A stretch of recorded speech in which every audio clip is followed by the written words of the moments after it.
You must never speak of what you saw below the chapel. Child, if they hear you remember, they will come for your mind next." That was the last sentence ever recorded in the private journal of Reverend Elias Morrigan, before his sudden disappearance in the winter of 1820. The journal was found sealed in tar, buried beneath the foundation of an abandoned stone chapel in Millbridge, Maine, a town that no longer exists on any modern map. Tonight, you're going to learn why. This is not a ghost story. It's not folklore. It's the anatomy of real power, how it hides behind sanctity, how it silences dissent, and how it rewires the human soul in the name of virtue. You were never supposed to hear this. The story of the Ashford family wasn't scrubbed from history because it was embarrassing. It was buried because it exposes the machinery of control. A machine that didn't die in the 1800s, it evolved. And what began in the icy wilderness of Maine still echoes through the institutions that claim to protect, educate, and heal us. 3 women, 3 minds. One mission to perfect obedience in flesh and spirit, not through prayer, not through punishment, but through precision. The Ashfords didn't believe in demons. They believed in design. A woman who questioned, who refused, who burned too brightly was a problem to be solved. And they solved it with steel, scalpels, and secrets. Beneath the Convent of Eternal Tears lay not a place of worship, but a laboratory. And behind the sisters' soft smiles was a cold pursuit of psychological engineering so advanced, so effective, that even today's scientists would flinch to admit its roots lie in their legacy. For 30 years, over 600 women were reprogrammed, erased, reshaped into hollow marionettes whose families cheered their return because they were better now, quieter, more feminine, easier to manage. You think this is ancient history? Look around. Who writes the scripts of your desires? Who decides what kind of man you're allowed to be? What thoughts you're rewarded for thinking? This isn't just about the Ashfords. It's about the architecture of control and how easily the world celebrates its engineers as saviors. You've heard the name Ashford in whispers, but you've never heard the truth. Until now. Lean in.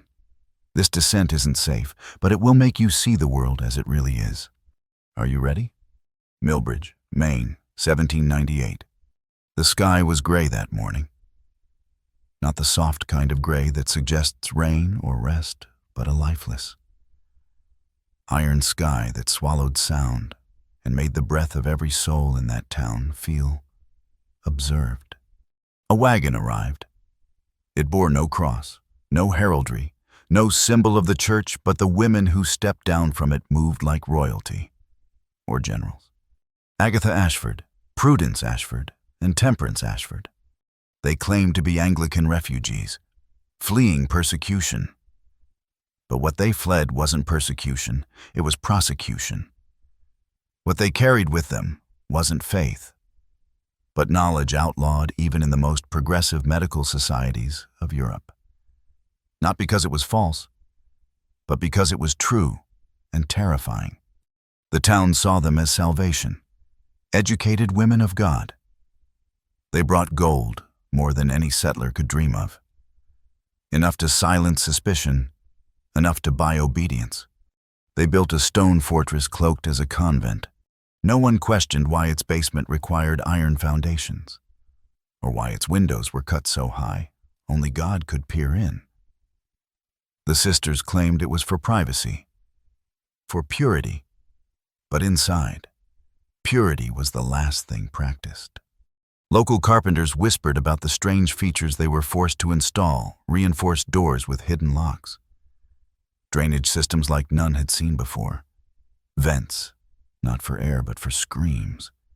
Still, the money flowed, and the sisters smiled, and the town turned its gaze away from the forest, where trees no longer grew straight, and animals stopped nesting near the walls of stone. You see, that's how it begins. Not with force, but with gifts, order, wealth, a promise that someone else will carry the burden of the broken. That promise is a lie. Because what the Ashfords built was not sanctuary. It was a prototype. Their experiments would outlive them. Their techniques would outgrow them. And their silence would be purchased by the very institutions that now claim moral authority over your life. You were raised to trust those who wear robes, who speak in Latin, who hang diplomas above their desks. But every system of control begins with one forbidden success. The Ashfords proved it could be done, obedience carved directly into the brain. This is where the nightmare begins. And it begins with a smile and a scalpel. What makes a mind submit? Is it fear isolation? The slow erosion of self by 1,000 whispered prayers laced with judgment. The Ashfords didn't guess. They calculated. Dr. Samuel Hartwell was the first collaborator, a circuit physician with progressive leanings and a desperate need for legacy. He called their work a cathedral of science hidden inside a cloister of obedience. He believed he was witnessing the future of medicine, and in a way, he was. Hartwell had never seen women like the Ashfords. Agatha spoke with the sharp clarity of a surgeon, not a nun. Prudence moved like a machine, precise, detached. And Temperance, the youngest, possessed a gaze so steady it made grown men forget their names. Hartwell's journal, later seized by investigators, reveals the quiet pact made in that cold parlor in 1800. They will send me their failures. I will send them the tools. In return, I will witness miracles. Witness it. The miracles came. Women arrived from across the territory, disobedient daughters, melancholic wives, widows who read too much or spoke too boldly, and one by one, they were made new, but not reborn, rewritten. They returned home hollow, compliant. Their individuality replaced by docility so perfect it unnerved even their kin. Some families called it healing. Others whispered of possession, but none could deny the results. One woman, Mary Prescott, known for her intellect and laughter, returned silent, her wit gone, her eyes vacant, her memories erased like chalk under rain. When questioned, she said, "I prayed, and he took the bad away." But it wasn't prayer that took it. It was procedure. Sister Prudence had developed a technique. She called it targeted serenity. It involved drilling through the skull just above the temple, sliding a slender rod into what we now know as the frontal lobe. This wasn't madness. It was design. She mapped behavior to anatomy, long before modern neuroscience existed. They called it sanctification. What it really was control. And Dr. Hartwell kept taking notes, because results make cowards of men who once swore oaths to do no harm. This is the pattern. First they label you broken, then they offer to fix you, and when the world sees you smiling again, no one asks what they had to carve out to make you that way. You think this is ancient history? Look in the mirror. The scars are subtler now, but the surgery never stopped. February 1803. A blizzard howled through the trees like a pack of wolves mourning something they couldn't name. In that white silence, a boy named Thomas Brewster heard the sound that would haunt his blood until the day he died. It began as a scream human, high-pitched and ragged with pain. Not the kind you hear in fights or childbirth or grief, no. This was something deeper. The scream of a soul being untethered from itself. Thomas was hunting, alone, tracking deer through the pine-drenched wilderness surrounding the convent. He knew every sound of that forest. What he heard that night did not belong. Drawn by dread and a trapper's curiosity, he followed the noise until he reached the perimeter of the Ashford estate. The towering stone convent loomed black against the snow, windows dark. But the basement glowed through a frost-rimmed slit in the stone foundation. Thomas saw what no child should ever witness. Inside a room bathed in the amber light of oil lamps and candles, a woman lay strapped to a table, her body shaking, her head pinned beneath a metal halo screwed into the wood. Sister Prudence stood over her, one pale hand steadying a metal rod that slid into an open wound in the woman's scalp. Thomas watched as Prudence turned the rod with methodical grace, her face blank with concentration. The woman screamed, writhed, then went still. Not unconscious, something worse. Empty. Agatha stood nearby, taking notes. Temperance passed instruments like a surgeon's apprentice trained in hell. And Thomas, a boy barely grown, stood paralyzed, heart pounding, bile in his throat. What he saw was not chaos, it was order. Cold, clinical, unholy order. He fled, ran blind through the snow, stumbling, sobbing, retching, until he burst into his father's workshop at dawn. When he told what he'd seen, his father called it hysteria, blamed the storm, the dark, the boy's imagination. But Thomas's description was too detailed, too precise. He drew the table, the tools, the faces. Still, the town chose peace over truth. Deacon Morrison, the town's moral pillar, agreed to investigate. He returned saying only, "The prayers of women are sometimes loud, but they are just prayers." But Thomas knew, and from that day forward, he never went near the forest again. They say trauma can seal the lips tighter than any vow. But sometimes, silence is a tomb where truth is buried alive. You ready to dig it up? Deacon Morrison returned from the convent with kind eyes and cautious words. But something inside him had changed. He told the townspeople what they needed to hear, that the sisters were conducting vigorous spiritual rehabilitation, that some souls cried louder when demons were purged, that the prayers of sinful women sound like madness when holiness burns. And they believed him because they wanted to. But that night, Morrison didn't sleep. He sat by candlelight, hands trembling, staring into the dark as if waiting for something to emerge from it. Not fear. Guilt. Because he had seen what the public would never know. The sisters had led him through the convent, only the top floors. Spartan dormitories, silent women kneeling in prayer, their eyes empty as winter fields. But it was their movement that struck him synchronized, subdued, mechanical, like puppets or patients. He asked to see the basement. Agatha smiled. A man's presence there would be inappropriate.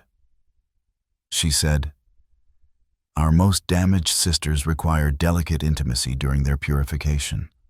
Modesty must be preserved." The reasoning was sound for the era, but Morrison felt the lie beneath her words like a tremor underfoot. Still, he left without pressing further, but it was the smell that followed him the faint. Bitter sting beneath the incense, something metallic, something wrong. It clung to his coat, to his hands. Even after washing, the same smell he remembered from battlefield hospitals in the Revolution. Blood. Weeks passed. The town went on. More women were sent to the convent. Some returned, some didn't. But no one dared ask too much. The sisters were generous. They paid in silver, helped the poor, wrote scripture in flawless calligraphy, and smiled with the serenity of saints. And the town was afraid, because deep down, they all knew. They heard things at night, sounds that couldn't be called prayers, screams that curled through the pines like dying breaths. But no one went into those woods after sundown. Not anymore. Morrison's sermons grew darker. He spoke of sacrifice, of purging, of the holy necessity of pain. His words echoed the language of Agatha Ashford. She hadn't just shown him a tour. She had planted something in him, a seed. That's the genius of control. It doesn't just punish disobedience. It converts the watchers into disciples. Are you starting to see it now? This wasn't just an isolated horror. It was a blueprint. By 1805, the Convent of Eternal Tears was no longer just a whispered solution for troubled families. It had become a destination. They came from Portland, Boston, even as far as Charleston. Wealthy families, prominent names, all with a common shame: daughters who read too much, spoke too sharply, loved the wrong men, or refused to love at all. The Ashford Sisters offered what society secretly craved: perfect obedience. But no one asked the cost. Not until Mary Prescott came back. Mary had been a wildfire intelligent, defiant, untamed. Her parents, humiliated by her rejection of 3 suitors, sent her to the convent for reformation.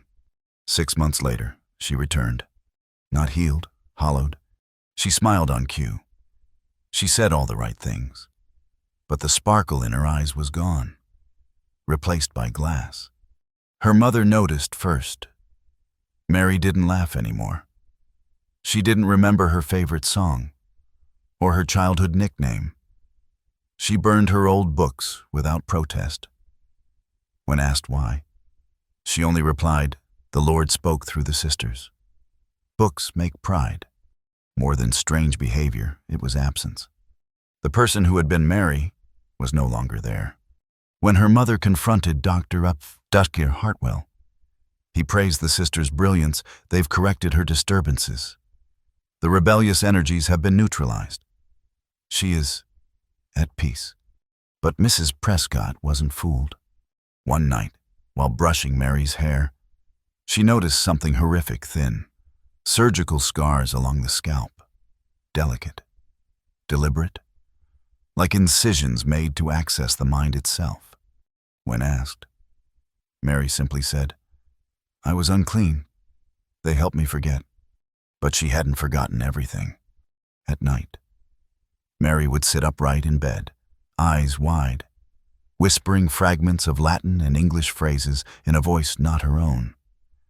She'd reach to the back of her skull and tremble. Then, silence. The Prescotts did what most families did. In such cases, they said nothing, because saying something meant admitting what had happened and what they had allowed. Understand this: no one stopped the Ashfords, not because they were hidden, but because they were useful. They offered society a product more valuable than silver or scripture compliance. They took women deemed dangerous and returned them as shadows, and the world called it mercy. Do you feel the chill yet? This wasn't healing. It was harvest of minds, of identity, of the wild light that lives in every free soul. And it was only just beginning. By 1808, the Ashford Convent had transformed from a local curiosity into something far more insidious: a factory of silence. A place where the inconvenient were converted into decorum. The sisters didn't need chains or dungeons. They had refinement, authority, and a reputation wrapped in gold-trimmed letters from European dignitaries, many of them forged. Word spread not just through desperate mothers and disapproving fathers, but through physicians, clergy, and city officials who saw in the sisters a terrifyingly efficient solution to society's most delicate problems. These women were not mystics. They were engineers, designers of behavior, sculptors of the human mind, and their methods, though shrouded in religious language, bore none of the randomness of madness. They selected their patients carefully. Each woman was evaluated through days of observation, measured not by her sickness, but by her resistance. Those who wept, fought back, refused to repent, these were marked for deeper intervention. The sisters believed that stubbornness, intelligence, and trauma were not afflictions, but raw material in their hands. The human mind became clay malformed, misaligned, rebellious, and all of it, they believed, could be shaped into purity through scalpels, chemicals, and spiritual coercion. They molded these women into what the world demanded: obedience without memory, smiles without substance, faith without questions. Most chilling were the cases where the transformation was celebrated. Hannah Morse, who entered the convent grieving the loss of her child, returned home 6 months later with a cheerfulness so forced it felt like a mask stitched into her skin. She swore she'd never had a child. When shown the infant's clothes, she giggled nervously and claimed they must belong to someone else. Elizabeth Thornton, once a woman of fire and scandal, came back a docile wife who no longer remembered her accusations of her husband's infidelity or the bruises she used to hide under sleeves. Her family called it a miracle. Her sister called it a funeral. By this time, the scars on their scalps became a common signature among the healed. No one dared call them out loud, what they were: lobotomies by candlelight. Memory surgeries administered beneath stained glass windows. Because to acknowledge that would mean accepting the cost of convenience. The Ashfords had found the perfect weapon, not death, but erasure. And society had never been so eager to wield it. What terrified the few who understood what was happening wasn't just the cruelty, it was the precision. These weren't acts of violence born from rage or lunacy. They were calculated procedures, methodically documented and ruthlessly repeated. The Ashford Sisters had developed what they called the Order of Correction, a structured, step-by-step transformation protocol that blended surgical manipulation with psychological reinforcement. They didn't simply cut into the brain, they reprogrammed behavior through a combination of anatomical interference and environmental conditioning. Every action, every silence, every new personality quirk displayed by the returned women had been planned down to the neural circuit. Sister Prudence had become the surgeon, her hands as steady as any battlefield medic, guided by anatomical sketches of terrifying detail. But it was Temperance, the youngest, who took on the role of the reformer. She studied the reactions of patients post-procedure, logging daily reports on their obedience, emotional range, and susceptibility to suggestion. Her obsession wasn't physical, it was spiritual control through psychological decay. Women were subjected to long periods of sensory deprivation, followed by scripted affirmations and theological repetition, all designed to override what was left of their identity. Rewards were given for compliance, punishments for hesitation. Over time, the women didn't just forget who they were, they forgot that they were ever someone at all. The few who tried to resist were labeled spiritually defiled or morally unsalvageable. They were sent to what the Ashfords called the lower wing, a sub-basement chamber reserved for the most aggressive interventions.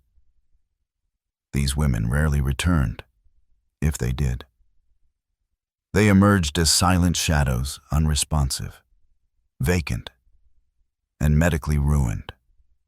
Yet their families, desperate for peace, would still embrace them with tears and whispers of "Thank God, she's better now." Because they didn't want the truth. They wanted quiet, and the Ashfords gave them silence so total it could pass for salvation. It wasn't madness that fueled the sisters, it was ideology. They believed that the feminine soul, left unchecked, was dangerous.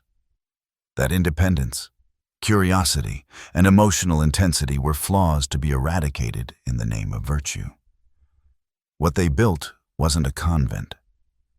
It was an early laboratory for behavioral sterilization, a place where the human will was dissected, studied, and replaced. And as their methods grew more refined, so too did their influence, because powerful people began to see the value of what they offered. By 1811, the Convent of Eternal Tears had evolved into something far more sophisticated and far more profitable than its pious facade suggested. What began as a remote sanctuary for troubled women had become a quiet hub in an international web of experimental psychology and human engineering. Letters began to arrive from Vienna, Paris, Edinburgh, sealed with crests of medical universities and private institutions, requesting data, samples, and most disturbingly, results. The sisters responded eagerly, sending out meticulously detailed reports, diagrams, and preserved specimens packaged as educational materials. Their operations had outgrown the limitations of doctrine. They had become providers of forbidden knowledge, and in return, they received exotic instruments, rare chemical compounds, and enough foreign currency to finance expansion into deeper, darker territories of the human mind. The experiments shifted from corrective to exploratory. They no longer focused solely on removing undesirable traits. They began to test the boundaries of what the brain could endure and what the soul could survive. In one report sent to a Berlin laboratory, Prudence described a procedure designed to sever moral cognition, reducing guilt and hesitation in a subject who previously displayed undesirable compassion. The post-operative result was a woman who followed every command without question or internal conflict. In another case, Temperance cataloged the total emotional erasure of a subject through a combination of electroshock and surgical trauma to the limbic system. The patient no longer cries. She wrote, even when shown images of her deceased child, progress. But perhaps most horrifying of all was the introduction of commissioned reformation, customized behavioral procedures ordered by wealthy patrons for their wives, daughters, or mistresses. A merchant from Philadelphia paid to have his daughter's romantic attachments neutralized. A senator from Massachusetts requested the suppression of his wife's political opinions. And a European prince, his name redacted in all surviving documentation, allegedly ordered a total cognitive reset of a woman he described as ungratefully ambitious, for the right price. The Ashford Sisters could design a woman to specification. They were no longer healers. They were fabricators of identity. The basement chambers became more elaborate, equipped with soundproofing, medical-grade restraints, and refrigeration units for preserving failed subjects. Their failures were studied just as rigorously as their successes. Logged into what they called the Black Codex, a ledger of every procedure, every subject, every modification. Not because they feared being caught, but because they were building a doctrine, a legacy. And they believed that one day, their methods would be seen not as monstrous, but as the foundation of modern science. By 1815, over 400 women had passed through the convent's stone gates. But fewer than half ever returned, and those who did were not the same. Their names remained, their faces recognizable. But something essential had been cut from them, like an unwanted organ. Families accepted them back with uneasy smiles and shallow praise. Choosing relief over reality, behind closed doors, mothers wept for the spark no longer in their daughters' eyes. Husbands spoke softer, unsure whether the quiet woman at their table still possessed a soul or just the shape of one. But no one asked questions, because by then, asking meant admitting you knew, and knowing made you guilty. The Ashford Sisters had become untouchable, not because they were hidden, but because their influence stretched into the hands of those who ran the courts, the churches, and the schools.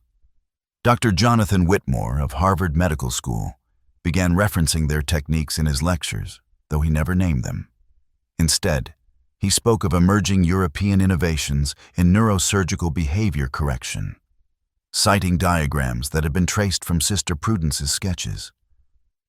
The knowledge had spread, not in shadows, but in whispers that reached the ivory towers of medicine. What the Ashfords began in a blood-stained basement was now being polished into doctrine, abstracted just enough to hide its origin. Their black ledger became a curriculum, but behind the growing fame was something even more dangerous belief.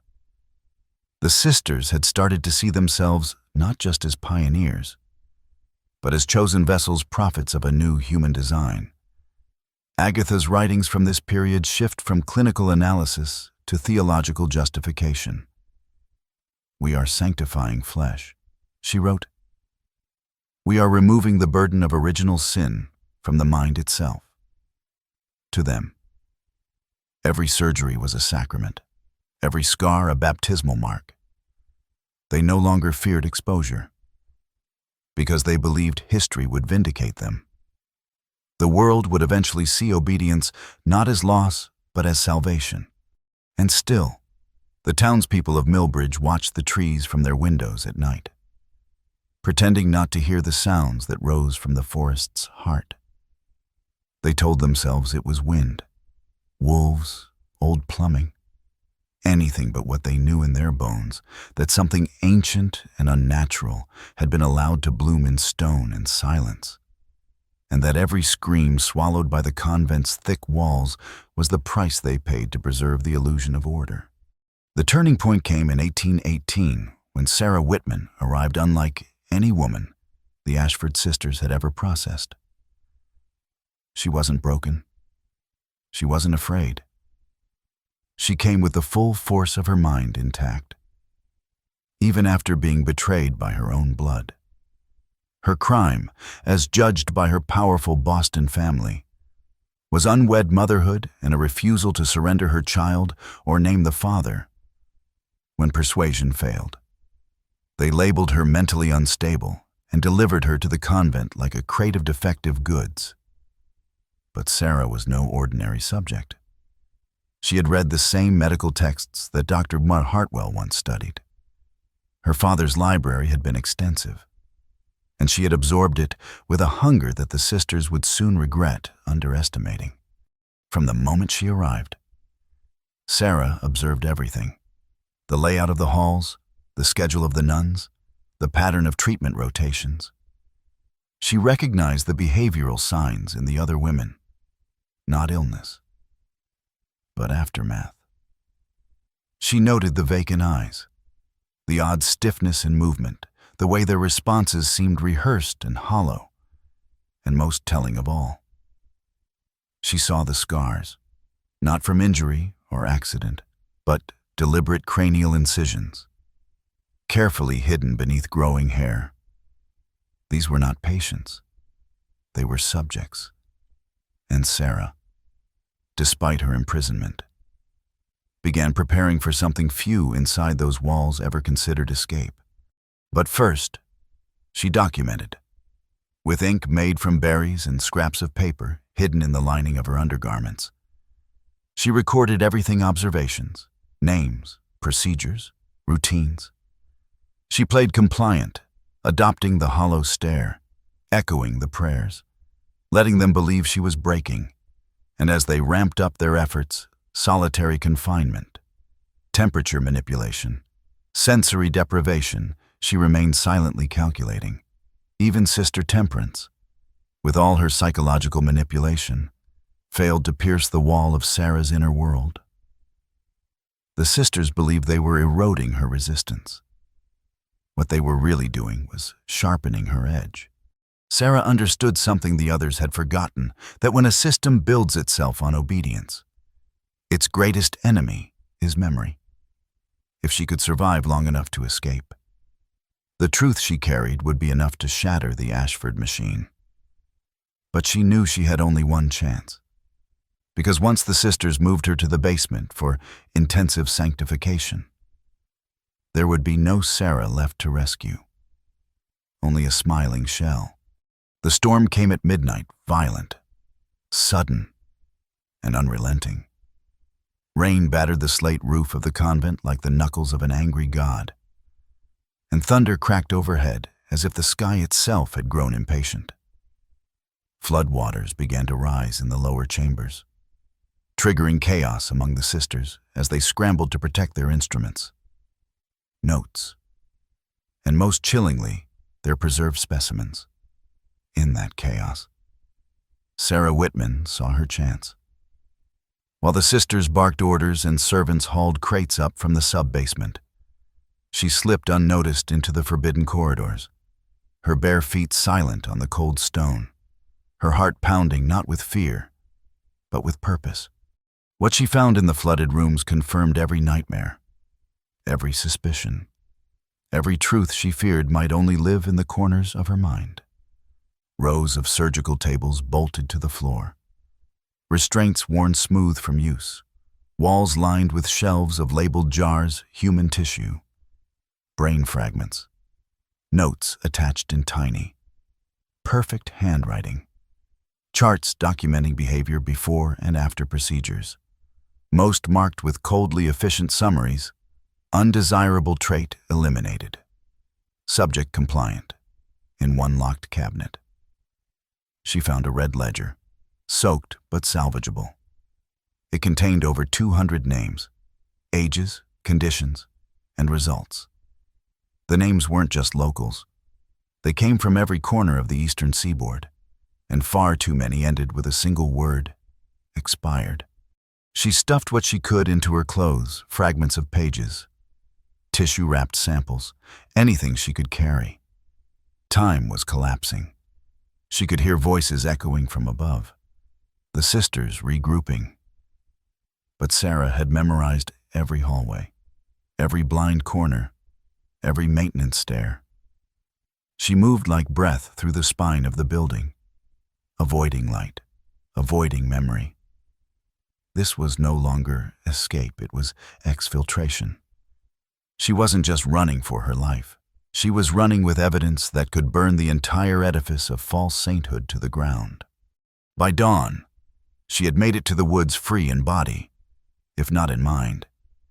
Her feet were cut open, her body soaked and freezing, her hands shaking with trauma and resolve. Behind her, the convent loomed in silence, unaware of what it had just lost.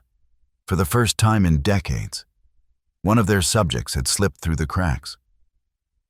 But Sarah wasn't just a survivor. She was a fuse, and what she carried would ignite a truth they could never erase. 3 days in the wilderness nearly killed her. Sarah Whitman crawled through the Maine underbrush with torn palms and frozen lips. Her stolen documents soaked through and hidden beneath layers of linen that clung to her like a second skin. The forest was no refuge. It was a gauntlet. She evaded search parties sent by the sisters, men hired under the false pretense of recovering a deranged patient who had wandered from sanctuary. But Sarah was smarter than their assumptions. She drank from shallow puddles, ate bitter roots she remembered from her childhood, and followed the stars like an old soldier moving behind enemy lines. She was not just escaping the convent, she was escaping a system that had always punished women like her for remembering, for resisting, for remaining intact. Her body broke before her mind did. By the third night, she was hallucinating shadows in the trees and whispering names from the red ledger to keep herself conscious. But fate, if that word still meant anything, placed a trapper in her path: Joshua Meadows, a man known for solitude and suspicion. Found her collapsed near a stream, barely breathing and clutching what he thought was a bundle of torn rags. When he pried it from her, he found diagrams, letters, sketches of surgical instruments, and a page so wet with blood and ink it looked like a curse carved into paper. At first, he thought she was mad, but her voice, when it came, was sharp and focused. She didn't beg. She didn't ramble. She told him exactly what had been done to the women behind the convent's stone walls and what would be done to her if she was returned. Meadows wasn't a man of science or faith, but he was a man who had buried a sister after she came back better from the convent in 1810. a sister who had never spoken his name again. That memory long locked in the back of his skull snapped open when he looked into Sarah's eyes. He saw not madness. He saw the same fire that had once lit his sister's face, before it was cut out by people who wore crosses and scalpels with equal grace. He took Sarah in, wrapped her wounds, and by the next morning, they were on the road to Millbridge. But neither of them knew that exposing the truth would take more than courage. It would take a war. When Sarah Whitman arrived at the sheriff's office in Millbridge on April 18th, 1819, she looked more ghost than woman. Her eyes were sunken, her skin torn and swollen from the forest's brutality. But her mind was intact, ferocious, unrelenting. Sheriff William Hawthorne, a man known for his skepticism and cool logic, took one look at her and assumed she was another victim of exposure and delusion. But then she began to speak, not in riddles or hysteria, but with surgical clarity. She described the interior architecture of the convent, the hidden chambers, the soundproofed walls, the staircases that looped without windows. She named specific instruments, recited procedures from memory, and presented shaking in her dirt-crusted hands fragments of documentation, stained with blood and rain, but legible enough to change history. The room went still as Hawthorne unfolded the first page. A surgical log, precise and cold, listing operations conducted over 8 months, cranial interventions, memory suppression attempts, notes on subject's obedience post-procedure. Each name came with a diagnosis: incurable disobedience, emotional instability, verbal excess followed by brutal summaries, rewired, silence achieved. One entry described a procedure performed on a 19-year-old girl who had been caught reciting passages from a banned book of political philosophy. Post-op notes read, patient no longer able to recognize her own handwriting. High compliance. No recurrence of disruptive ideas. The sheriff had never seen anything like it. He had heard whispers. Sure, but nothing this concrete. Nothing that demanded action. Sarah then produced the second document, a correspondence between the sisters and a European physician named Heinrich Zimmermann, a neurologist from Vienna with a reputation for pushing the boundaries of ethics even by old-world standards. The letters were chilling in their casual tone. Dr. Zimmermann offered 4,000 Austrian florins for a full set of notes and diagrams on personality modification through intracranial manipulation, specifically requesting techniques for erasing romantic memories and enforcing behavioral compliance in emotionally unstable female subjects. This wasn't medicine. It was commerce, a black market exchange of souls. But it was the third document, the one that broke Hawthorne's hands into tremors, that contained the list. Over 600 names, organized by outcome: reformed, resident, expired. It was a quiet mass grave hidden in ink and ledger lines, each name a life rewritten or erased, most without families even knowing the full cost. And in that moment, Sheriff Hawthorne understood this wasn't just a scandal. It was a crime so vast, so architecturally calculated, that exposing it would shake the pillars of every institution that had ever sent a woman into those woods for healing. By dawn the next day, Sheriff Hawthorne had gathered a posse of 15 armed men, local deputies, a retired soldier, even a preacher who had quietly lost 2 nieces to the convent's extended stays. They rode through the forest in silence, not because of fear, but because every man in that group had, at some point, chosen not to ask the right questions. Now they carried rifles and torches, not just to confront the Ashford sisters, but to reckon with their own complicity. They reached the convent gates on the morning of May 20th, 1819, expecting resistance. What they found instead was abandonment. The building stood like a monument to rot, its thick stone walls soaked with the stink of rain and age. Doors swung open. Candles were left burning low. The sisters were gone. But they hadn't fled in panic. They had prepared. Evidence of a deliberate exodus was everywhere, rooms stripped of sensitive documents. Medical instruments missing from their usual hooks. Crates of supplies and notes nowhere to be found. It was as if they had rehearsed this moment for years, anticipating the day someone would finally see too much. What they left behind, however, could not be erased. In the basement, the heart of the operation, the search party found what Sarah's testimony had only hinted at.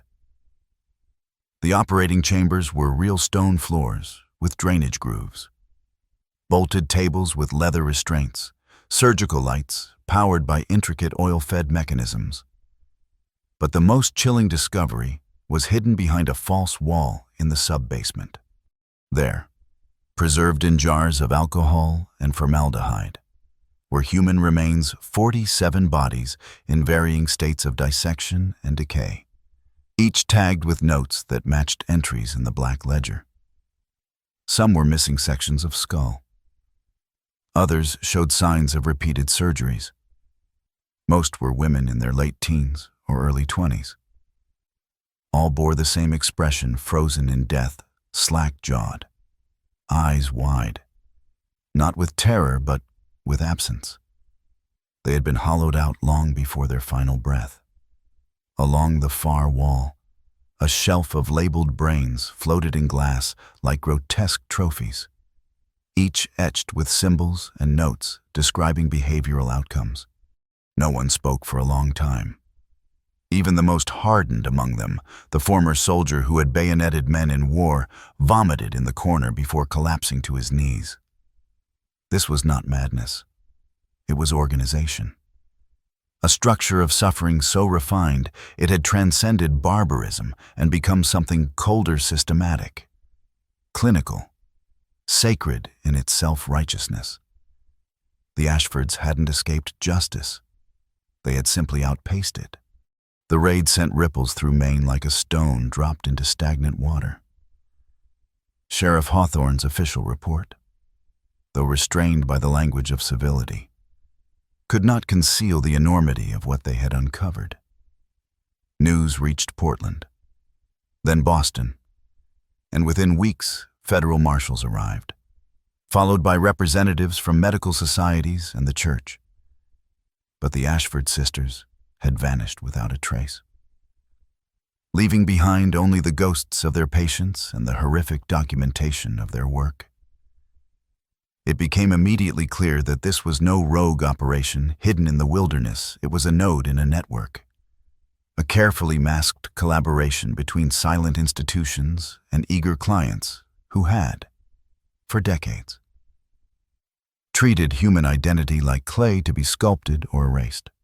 The federal investigation unearthed damning financial records, years of correspondence with universities in Europe, payments from private citizens requesting corrective services, and carefully laundered transfers to banks in Canada, France, and the Caribbean. The Ashfords had not just been experimenting, they had been selling results.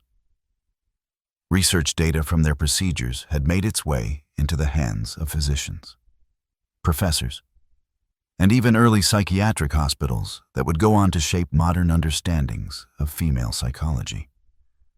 Terms like hysteria, domestic instability, and moral disobedience had their roots not in objective medicine, but in the exacting horrors of that convent basement. What shocked the authorities most wasn't the brutality, it was the professional polish, the precision of documentation, the replicability of results. These weren't acts of cruelty born of chaos. They were deliberate contributions to a future science of control. Dr. Hartwell, when confronted with the full breadth of his complicity, unraveled completely. He was found in his home days later, raving incoherently about the reprogramming of the will and soul surgery as salvation. His confession, written in a trembling scrawl, revealed the final, unbearable truth.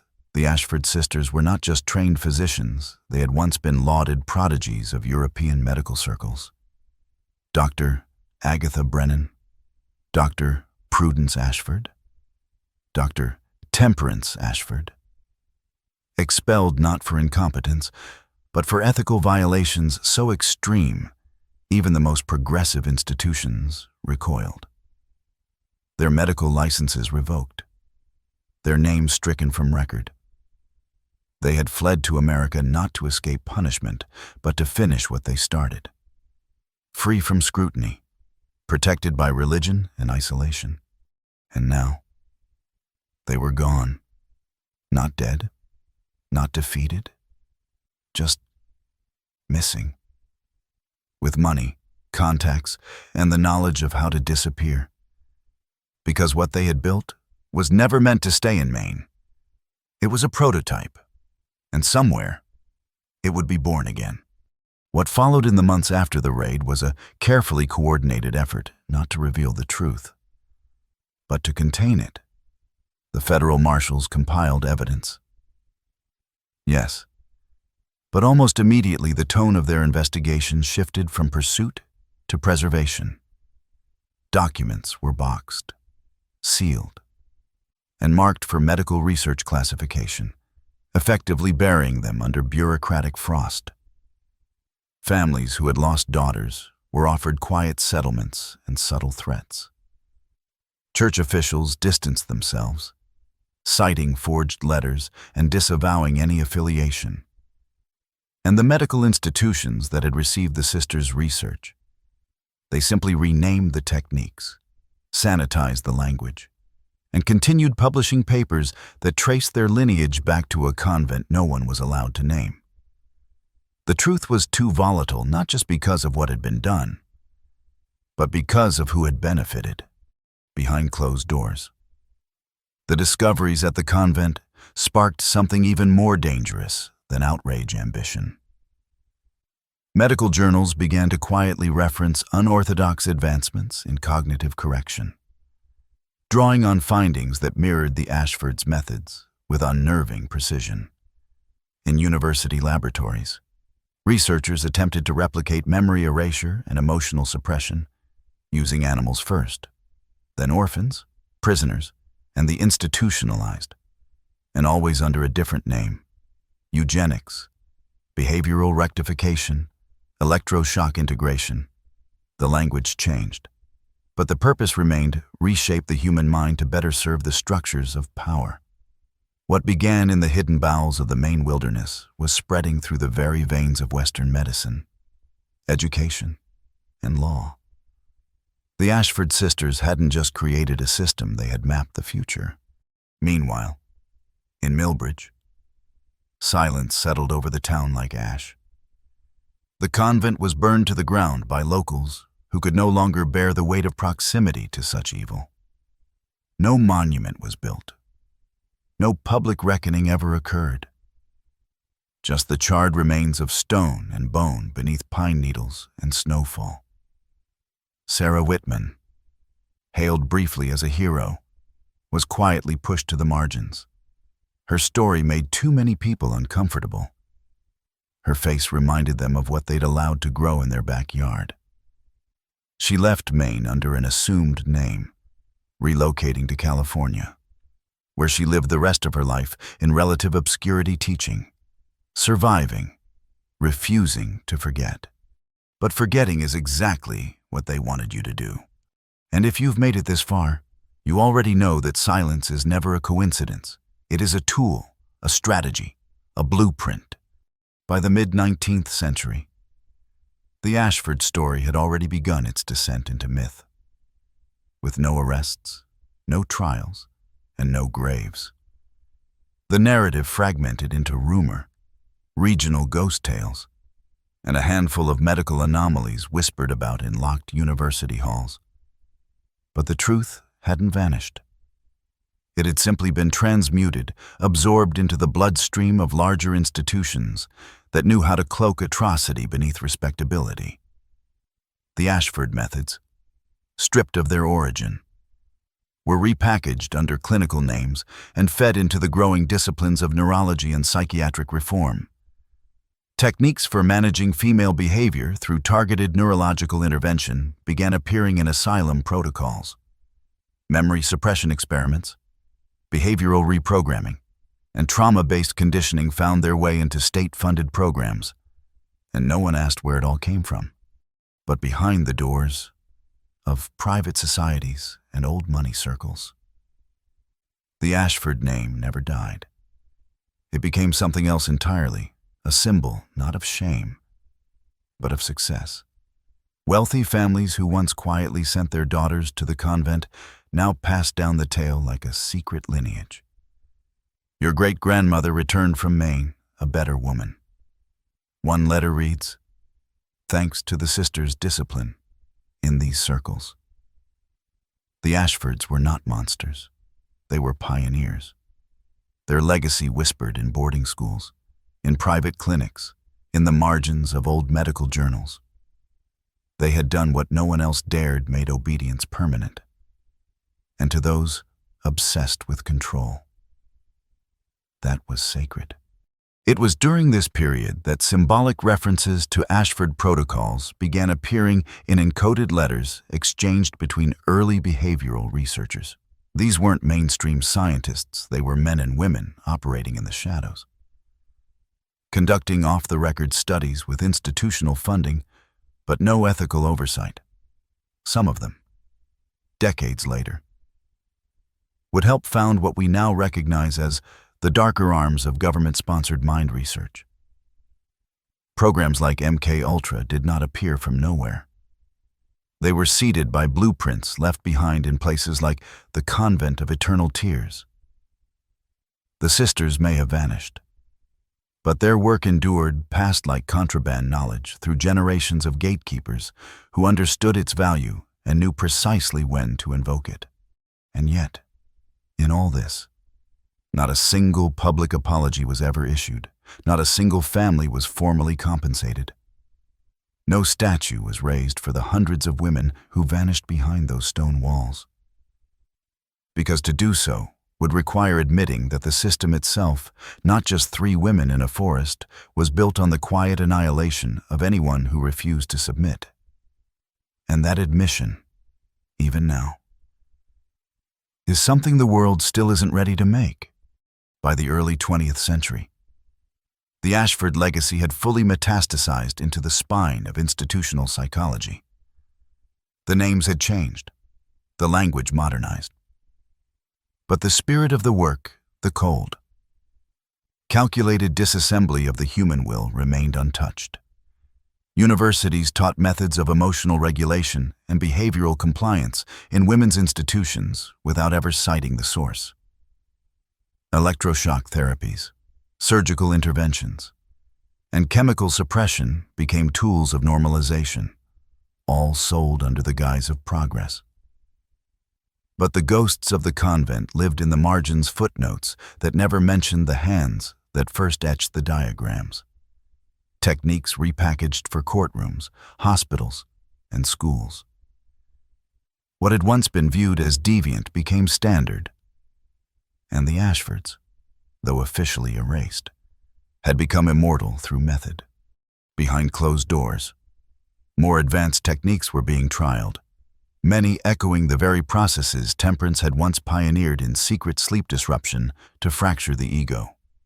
Sensory overload followed by controlled silence, the pairing of punishment and false reward to collapse resistance. These techniques were not theoretical, they were effective. And they were particularly successful when applied to children and women in state-run facilities. By the 1930s, entire institutions existed for the purpose of reshaping behavior. Some under the watchful eye of departments that claimed to serve the public good. But the truth was darker.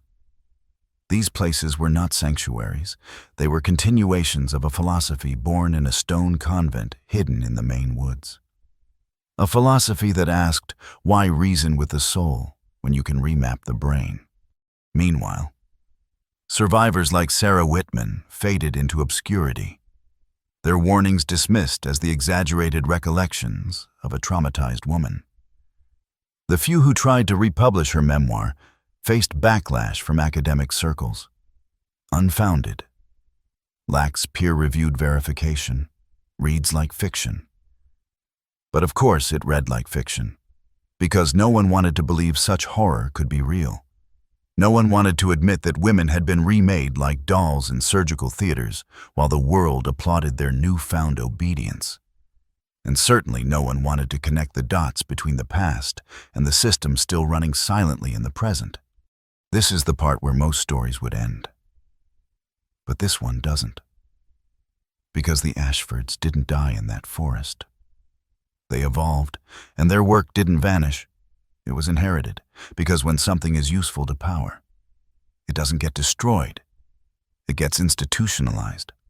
By the mid-20th century, the techniques pioneered in the Ashford basement had taken on a new name, behavioral conditioning, and with it, a veneer of scientific legitimacy.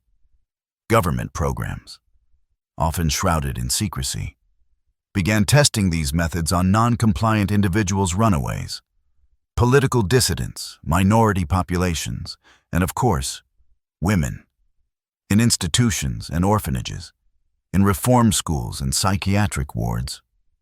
People were not being healed, they were being edited.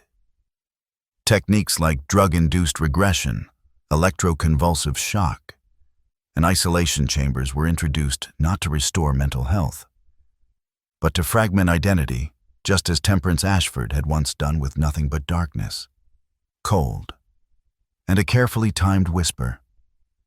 The difference now was scale. What the sisters had tested on hundreds, entire institutions could apply to thousands.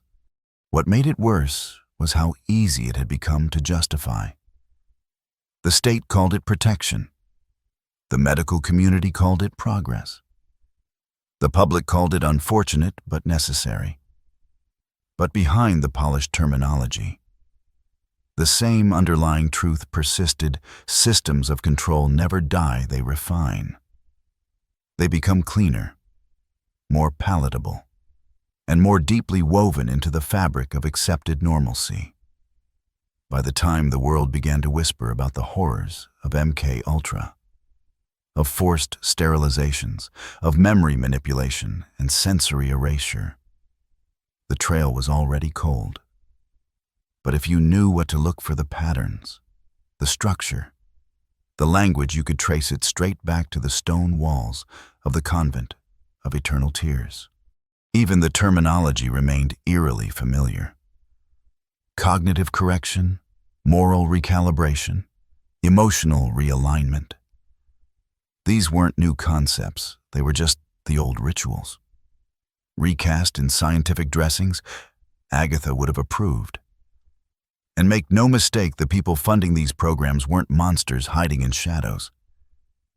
They were men with medals, women with PhDs, advisors with seats at the table of democracy. They believed, as the Ashfords once did, that obedience was a virtue too precious to be left to chance, and they were willing to sacrifice whoever necessary to achieve it. Which brings us to the question that no one dares to ask: how much of what you believe about sanity, about morality, about yourself was implanted? How many of your instincts are yours, and how many were calibrated, shaped, and enforced by systems you never questioned because they wrap themselves in the language of care? You're not just hearing a dark story from history. You're brushing against the architecture of the present. Think back to your education. Not just what you were taught, but how. The bells that told you when to think, when to stop. The chairs arranged in rows. The fluorescent lights. The silent expectation of obedience. Do you really believe that system was designed to nurture intelligence?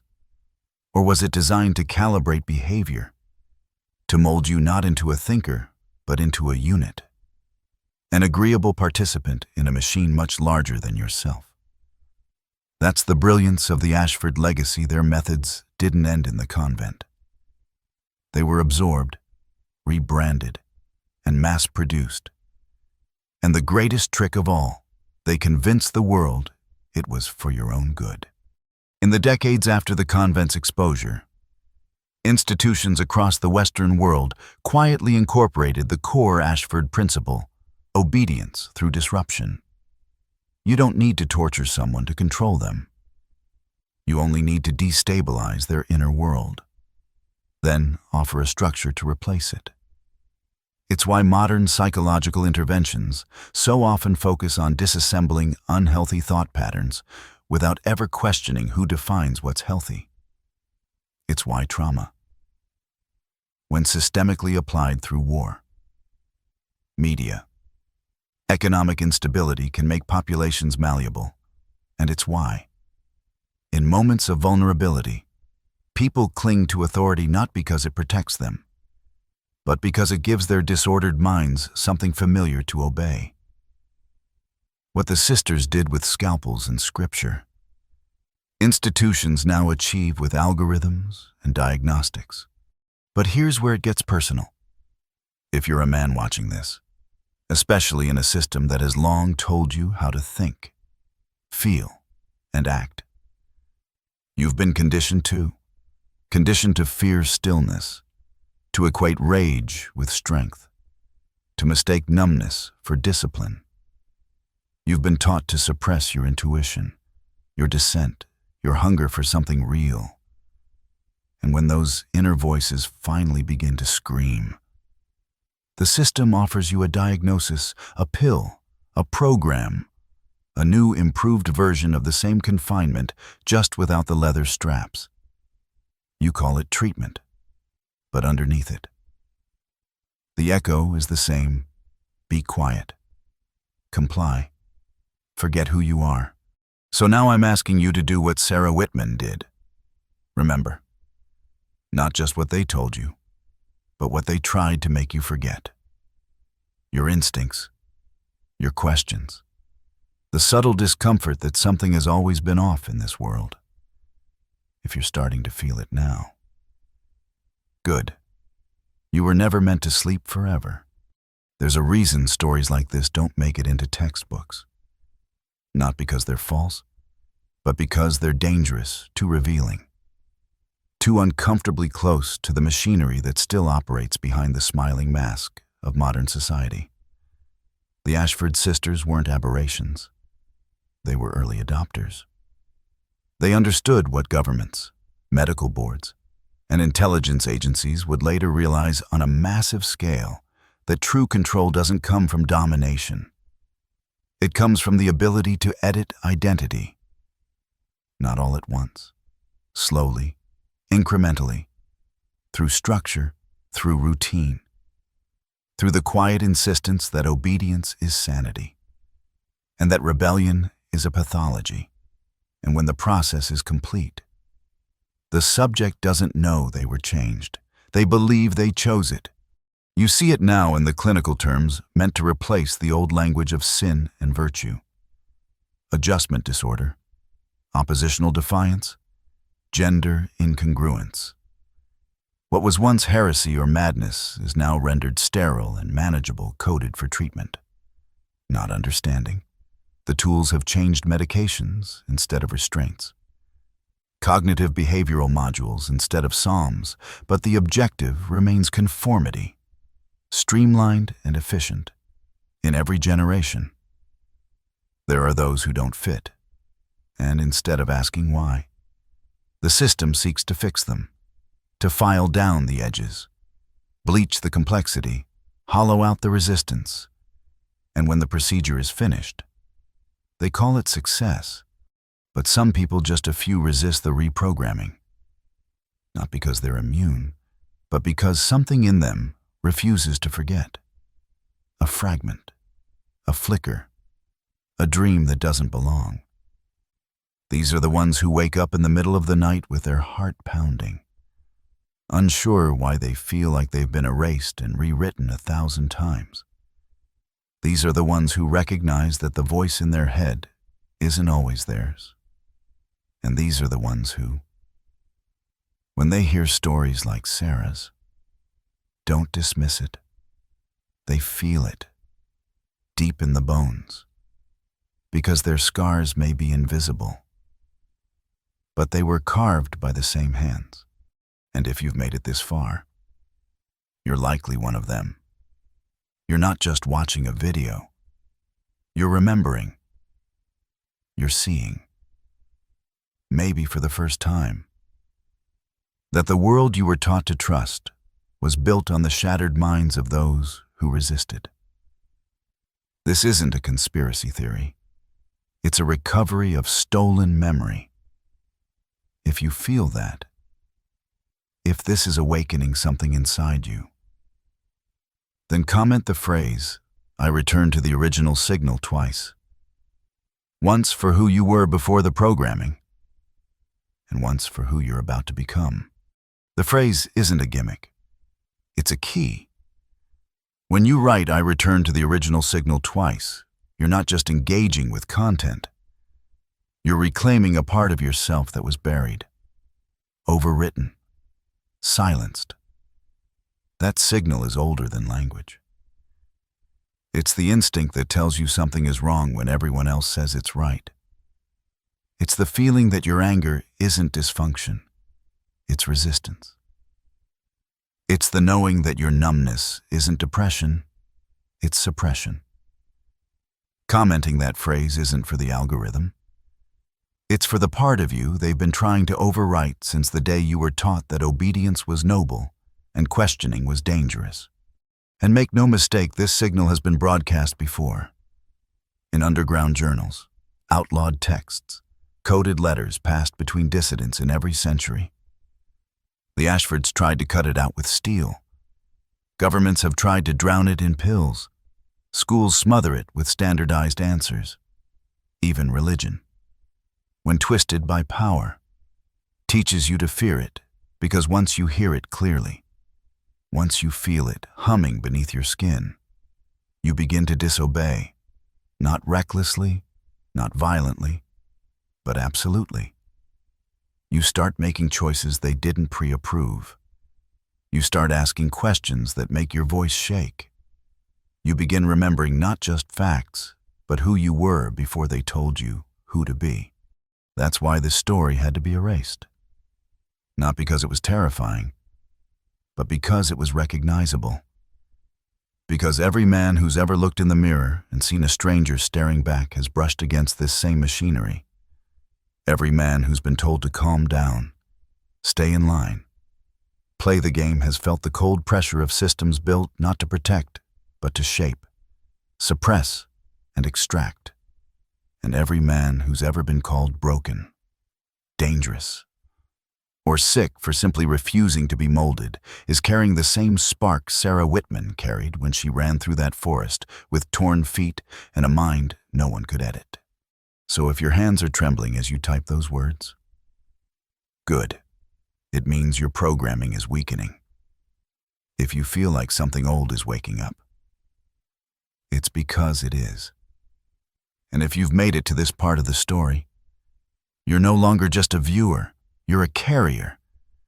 And they've spent generations trying to silence people like you. You're beginning to understand now. This isn't a story about 3 women lost to time. It's a map, a warning, a mirror. The Ashford sisters weren't destroyed. They were dispersed. Their methods splintered into systems, rituals, and policies that masquerade as care but serve a deeper purpose to tame the wild, question-filled parts of the human soul. That purpose has never changed, it only adapted. It wears the mask of progress, of healing, of stability. But beneath the polished smiles of white coats and institutional crests, the same surgical instinct remains isolate. Diagnose, correct. Not for the benefit of the individual, but for the smooth functioning of the machine. You see it now in the endless forms you sign without reading. The the terms and conditions that shape your behavior more than any law. The diagnostics that pathologize rebellion. The subtle language of concern. Are you okay? Do you need help? Are you sure you're thinking clearly, always offered when you begin to question the system too deeply? These aren't expressions of compassion. They're containment protocols. And the walls they build around your psyche don't require bricks or mortar anymore. They only need compliance, shame, and a little bit of your trust. Once you've handed that over, you'll do their work for them. You'll self-censor. You'll doubt your instincts. You'll smile while your real thoughts retreat into silence. That's the final stage of the Ashford process. Not surgery, not sedation. Submission. A submission so total that you forget there was ever another version of yourself, a version that once burned with questions, anger, creativity, and unfiltered awareness. That's why their early patients, once returned home, didn't scream or protest. They smiled. They nodded. They folded laundry and praised the church, because the part of them that would have rebelled was already gone. The only difference today is that the procedure is subtler and voluntary. You walk in, you sign the consent, you ask to be improved, and when you come out, no one even notices that something sacred inside you was extracted, bagged, and discarded in the name of healing. But now you see it. You felt the tremor under your skin. That's not fear. That's recovery. Keep going. The world you walk through every day is a refined version of the Ashford model, sanitized, digitized, and scaled. You wake up to alarms set not just by clocks, but by systems of expectation that have already scripted your day. You step into routines designed to keep your thoughts inside lanes, your emotions within thresholds, your questions safely compartmentalized.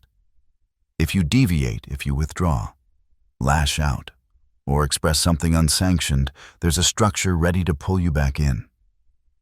Therapy, HR departments, wellness apps, diagnostic codes.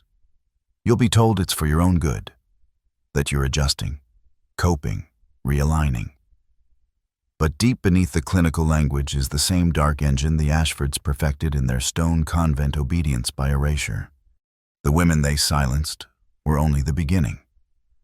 They were test subjects for a much larger experiment. Can identity be overwritten without resistance? If the subject believes it's self-chosen. That question now drives modern behaviorism, education reform, social media algorithms, and pharmaceutical psychology. If you're told you're broken long enough, and offered comfort every time you comply, eventually, you'll volunteer for your own reprogramming.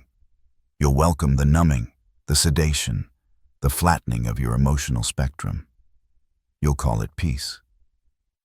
But it's not peace. It's engineered neutrality, the removal of intensity, of dissent, of fire. Because the system doesn't want you angry. It wants you tired, agreeable, and content in your small, pre-approved role. What made the Ashfords truly dangerous wasn't just their cruelty. It was their foresight. They knew that the future wouldn't need scalpels if it could build systems that convinced people to clip their own wings. They knew that shame was a sharper tool than steel. That social pressure, combined with spiritual language or scientific authority, could make a person question their instincts, rewrite their desires, doubt their memories. And once that internal war begins, once you start suspecting your own voice, the rest is easy. You become pliable. You seek guidance. You surrender not to a captor, but to a process. And that process is everywhere now. It doesn't knock on your door. It opens your feed. It edits your search results. It tells you, softly and constantly, what kind of man is safe, productive, balanced, But what it's really telling you is how far you've drifted from the original signal, and how much work remains to bring you back under control. If you've made it this far, it's because something inside you hasn't been broken yet. That core part of yourself.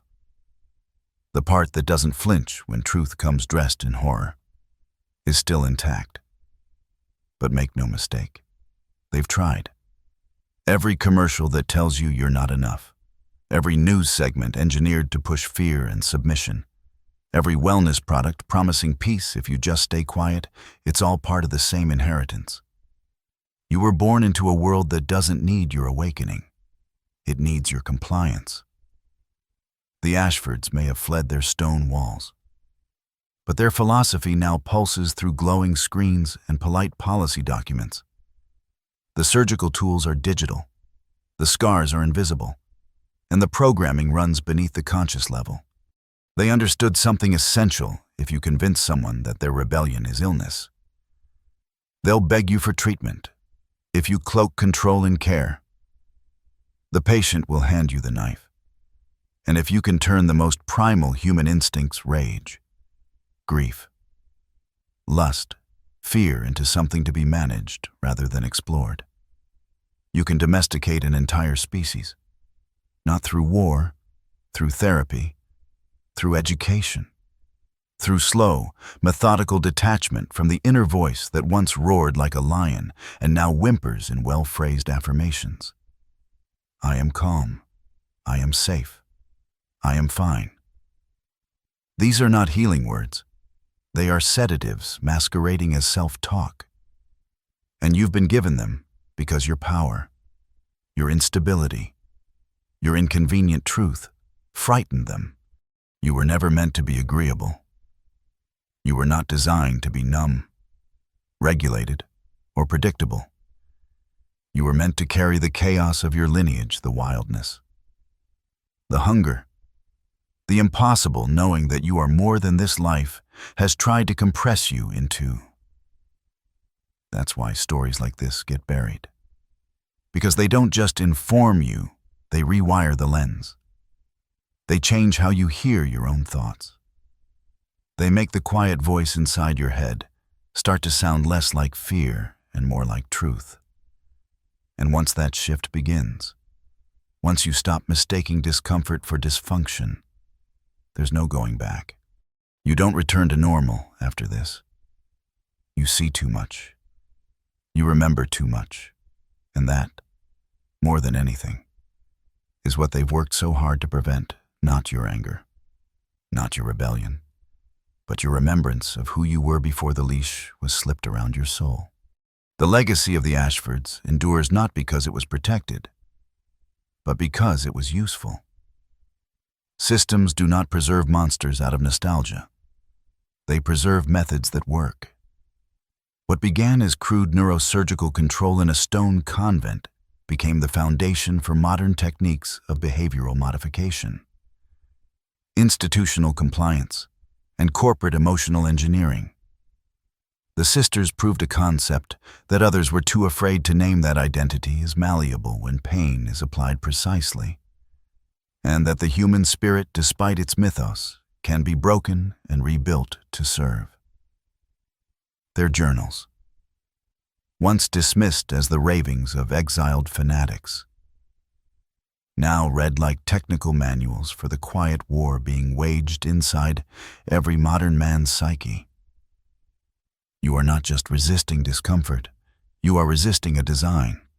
And this design is not limited to the clinic, the office, or the church. It's embedded in how you walk through the world, the choices you think are yours, the desires you believe are personal, the goals handed to you like heirlooms: safety, status, harmony. Who taught you to want those things? Who taught you to equate submission with virtue, silence with intelligence, numbness with stability? They didn't need to tell you directly. They just flooded your senses with stories where the obedient survive and the wild are punished. They normalized smallness. They incentivized neutrality. and they punished those who remembered what it felt like to burn. But here's the truth. They cannot fully contain memory as viral. It spreads. Even buried under generations of sedation, it waits alive, trembling beneath the surface of daily life. And sometimes, all it takes is a single spark, a sentence, a story you weren't meant to hear. That's what you've stepped into. This isn't just information. It's activation. You weren't meant to know about the Ashfords. You weren't meant to feel the hairs rise on your neck as their pattern unfolded across your life. But now you do. And now something deeper in you refuses to lie back down. That's the beginning of reclamation. Not rage. Not revenge. Remembrance. And once you begin to remember who you were before the edits, before the diagnosis, before the socially acceptable version of you was built brick by brick, everything changes. Because you'll never again be programmable. You'll be dangerous. And that, to them, is unforgivable. They always knew the most dangerous man is not the one who shouts, but the one who remembers. Not memories of facts, but of essence, his untamed nature, his raw perception, his unwillingness to outsource truth to priests, doctors, or screens. The Ashfords understood that deeply. That's why their procedures didn't just erase events, they erased instincts. They sought to dismember the internal compass. The primal force that says no, even when the mouth is forced to say yes. They didn't fear madness. They feared clarity. They feared that 1 in 1,000 subject would resist the cut, survive the procedure, and walk out with fire still alive behind the eyes. Because that fire spreads. That's what you are now, a carrier of flame. And so the system evolved. It doesn't use scalpels anymore, it uses isolation. It convinces you that your awakening is a glitch, that your exhaustion is just burnout, that your discontent is personal failure. It distracts you with therapies that treat your unrest like an infection rather than a signal. It offers pills, hashtags, influencers who promise healing through surrender. It says, here, numb this, fix that, calm down, blend in. But you weren't made to blend. You weren't born to be domesticated by bureaucracy or softened by likes and clicks. You were born with teeth, with heat, with a deep hunger for what's real. That's what they tried to cut out of the girls in Millbridge. And it's what they still try to cut out of you every single day, only now they call it maturity. The most terrifying truth of all is this: the Ashfords didn't fail. They succeeded. Their ideas were too effective, too profitable, too seductive for the world to abandon. So the world adapted them, institutionalized them, and forgot where they came from. But every once in a while, someone like you stumbles across the original signal buried in banned books, in suppressed testimony. In stories like this, and everything shudders. The sleep breaks.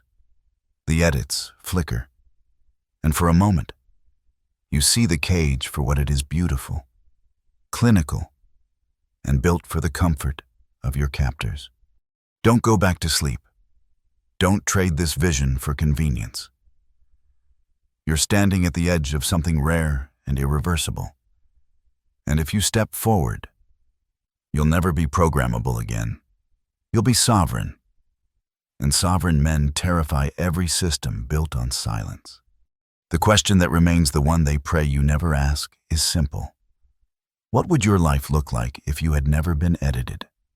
Not trimmed for social ease, not dulled for workplace appropriateness, not medicated into passivity. What if every instinct they told you was too much was actually the signal trying to break through the static? Every moment of rage, grief, defiance that wasn't dysfunction, It was your original programming screaming against the operating system they installed. The same system the Ashfords once carved into flesh now arrives as policy, entertainment, mental wellness, or quiet cultural expectation. And the tragedy is, most men never realize they've been rewritten. They think the exhaustion is normal. They think numbness is part of being an adult. They think emptiness is just a phase. But not you. You heard the fracture. You felt the shift. And now the edits are visible every time you're told not to speak too loud, not to feel too deep, not to want too much. Every time you see someone collapse into submission and call it balance. Every time you look in the mirror and sense that your reflection is just the safest version of you allowed to exist in public. That's the echo of the convent, still humming in the walls of the world. They replaced chains with etiquette. They traded scalpels for language. They no longer need to silence you violently, because they've taught you to do it yourself with guilt, with doubt, with a voice in your head that whispers, "Don't cause trouble. Don't be the problem." But here's the secret: if you can see the machinery, you are already beyond its reach. If you can name the cage, you're already cracking its bars. This kind of awakening isn't loud, it's precise. It begins when you stop apologizing for being too much. When you stop mistaking your intensity for illness. When you stop seeking correction and start seeking convergence between the man you were born to be and the man the world tried to edit into a ghost. That convergence is rare, it's holy. And once it begins, no system on earth can undo it. Not with shame, not with science, not with silence. You don't need permission to return to the original signal. You only need the will to stop pretending you're still asleep. You were never meant to live a life that felt this small. That dull ache in your chest, the restlessness in your blood, the quiet fury you've buried beneath routines and responsibilities, that's not weakness. It's memory. Deep, cellular memory of a version of yourself that once stood wild and unashamed before the world tried to make you manageable, before institutions, ideologies, and polite society began carving away pieces of you, whispering that freedom was dangerous, and that real men were predictable, stable, unshakable. But you were never meant to be made of stone. You were meant to burn. And they knew it. That's why the Ashfords did everything they could to snuff out the flame in their subjects. Not because they hated them, but because they feared what they represented: a woman in possession of her full will, her full memory, her full fire. Now that same fear lives on in how the modern world treats men like you. Not overtly, not always with force, but with careful, systemic erosion. You're praised for being calm when you should rage. You're rewarded for staying silent when you should roar. You're labeled as dangerous when you dare to grieve, or question, or feel too much. And those who do not comply, who carry too much signal, are diagnosed, marginalized, medicated, not to heal them, but to return them to a shape that no longer disturbs the status quo. It's the same process in a different uniform. The Ashfords wore habits. Today's enforcers wear degrees and data. But the goal is unchanged: remove the unpredictable, contain the powerful, sanctify the obedient. So now you're standing on a threshold, not of belief, but of being. This is more than a story. It's a mirror. And if you've seen yourself in these words, if something ancient in you stirred awake, then you already know what you have to do. Not act out, not burn down the world, but reclaim the parts of yourself they convinced you to amputate. The questions, the grief, the instincts that once made you human, whole and holy in your own skin. You don't need to ask for them back. You need to remember they were never truly taken, just buried. And now you've begun to dig. Every man alive today walks through the ruins of a spiritual battlefield he was never told existed. From the moment you were born, forces you could not name began shaping your perception, what to fear, who to trust, how to live, and most importantly, what not to question. The modern mind was not made by nature, it was engineered. Brick by obedient brick, in institutions designed to reward conformity and punish self-awareness. This is not metaphor. This is architecture, schools, religions, governments, media. They were built not just to guide you, but to sculpt you into a shape that fits. And when your soul didn't quite bend the way they wanted, they labeled it defect. The Ashford Sisters may have used blades and bone, but the systems we now live under use language, shame, algorithmic manipulation, and manufactured consensus. A more elegant lobotomy, one that doesn't leave scars, only silence. But what happens when a man begins to hear through the noise? When the story's no longer sedate, and the pills no longer numb, and the ritual distractions lose their shine, that man becomes dangerous. Not because he's violent, but because he sees. He sees the patterns, the mechanisms, the falseness behind the smiles and screens. And most terrifying of all, he sees his own reflection in the cage. That's when the real war begins, not out there, but in here. Between the version of you that was groomed for acceptance and the version of you that remembers freedom. Between the trained mask and the wild, ancient soul that refuses to disappear. This is the moment where men either fall back asleep or step forward into the fire. If you're still watching, you're already stepping. So, I want you to mark this transformation, seal it into your identity, in the comments below. Write this phrase twice. I remember the forbidden light. I remember the forbidden light. Not just for the algorithm, but for yourself. For the man you were before they tried to fix you. For the boy who still waits inside, wondering if someone will ever come back for him. This is you coming back. This is you reaching through the smoke and pulling him out. Keep going. The descent is almost over, but what waits at the bottom will demand more of you than anything before. And it will finally make you whole. Beneath the ash and bone of every fallen system lies a blueprint, a silent echo of what the architects feared most, the sovereign individual. This isn't the man with power over others, but the man who holds power over himself. The one who doesn't need permission to speak, to feel, to know. Institutions like the Ashford Convent weren't anomalies. They were prototypes.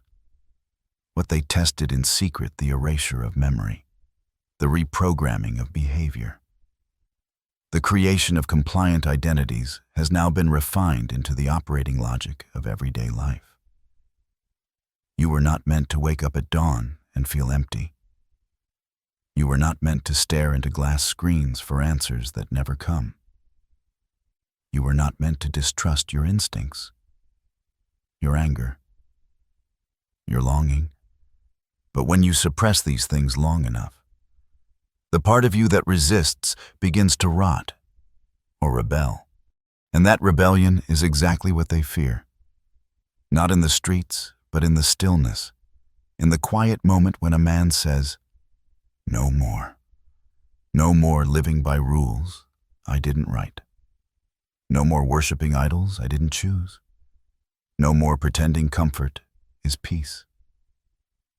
That's when the system begins to fail. Not because it's attacked, but because it's ignored. That's how it ends. Not in fire, but in withdrawal.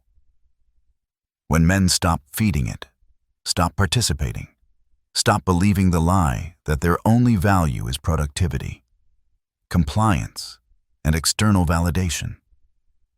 That's why the knowledge buried in tales like the Ashford case is dangerous, because it reminds us that real healing never comes from those who broke you. It comes from remembering that you were never broken to begin with. You were distorted, conditioned, rewired, but somewhere inside, untouched by scalpel or screen, the core remains. That's the part they could never reach, not with drills, not with drugs, not with doctrine. It waits for you still. And if you're listening now, you've just heard its voice, the signal beneath the noise, the truth beneath the trauma. It's faint, but it's yours. The next step isn't learning more, it's unlearning everything they taught you to be. One more layer, one more deception, and we reach the end. The truth they tried hardest to bury. What the Ashford sisters didn't just discover, but feared. The final truth, the one they buried the deepest. The one even the Ashfords whispered about only in coded pages and locked drawers is this: there is something inside you that cannot be programmed. They called it residual spirit, a phrase scrawled in the margins of their later journals, always underlined, always circled in red. No matter how many incisions they made, how many memories they removed, how thoroughly they conditioned their subjects, a fragment always remained, something beyond language, beyond obedience, beyond even thought. They couldn't kill it. They couldn't name it. And that terrified them more than anything. Because that fragment, what they feared most, is your indivisible will, your ungovernable core. The part of you that dreams wildly, aches deeply, loves without permission, and utterly refuses to be turned into a product or a patient. It's not abstract. It's not philosophical. It's alive. You felt it when you stand alone at night and remember that you are more than what they trained you to be. You felt it in the fury that rises when you're lied to and expected to smile. You felt it in the hollow quiet after you've done everything right and still feel empty. That's not failure. That's the signal trying to break through. And once you let it in, everything changes. The system no longer sees you as a subject. It sees you as a threat. Not because you're violent, but because you're whole. They don't know what to do with men who cannot be redirected, reshaped, or sedated. So now, in the final moment, you must choose return to the numb rhythm of the world, or walk forward into the sacred unknown, carrying everything they tried to burn out of you. Not just as a man, but as a vessel of memory, rage, beauty, and unfiltered truth, if you choose the latter. Mark this moment in the comments with the final phrase: the signal is alive in me. Say it once if you feel it. Say it twice if you remember. Because this isn't just the end of a story. It's the end of forgetting. The end of being manageable. The end of living a life they designed for someone less awake. You didn't just hear the tale of the Ashfords. You unearthed the mechanism. You survived the descent.